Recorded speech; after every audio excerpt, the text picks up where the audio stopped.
என் character assassinate பண்றாங்கன்னு ஒரே அழுக.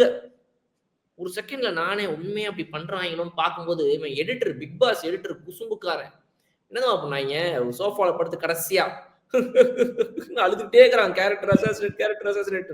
கட் பண்ணி ஓபன் பண்ணா மாம்பழம் பாட்டுக்கு மாம்பழம் பாட்டுக்கு ஒரு பையன் நடுவுல பிரிச்சுக்கிறதுக்கு 2 பொண்ணுங்க மாம்பழம் மல்கோவா மாம்பழம் அப்படின்னு டான்ஸ். சேலத்து மாம்பழம் நீதானடி அழகா பறிச்சு உன்னை அப்படியே நான் திங்க போறேன்னு ஒரு பையன் ஆடுறான்.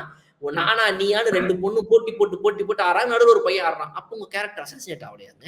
அப்ப அவளே அவன் கேரக்டர் அசாசினேட். நீங்க பையனுக்காக 2 பேர் நாங்க பிரிச்சுக்கிறதுக்காக நான் எதுவும் பண்ண மாட்டேன்ப்பா, அது என்னுடைய டிக்ஷனரியிலே கிடையாது, தட் இஸ் நாட் மை இது கப் ஆஃப் டீன்ற ரேஞ்சுக்கு ஒரு டயலாக்லாம் ஒரு நாள் பேசுனீங்க. அப்ப ஏன் இப்ப மட்டும் டான்ஸ் ஆடுறீங்க? ஏன்னா இது கண்டென்ட் சும்மா. அப்ப அதைத்தானே அவனும் பண்ணிருந்தான் அத்தனை பேருமே. அப்பெல்லாம் அது உனக்கு கண்டென்ட்டா தெரியலையா?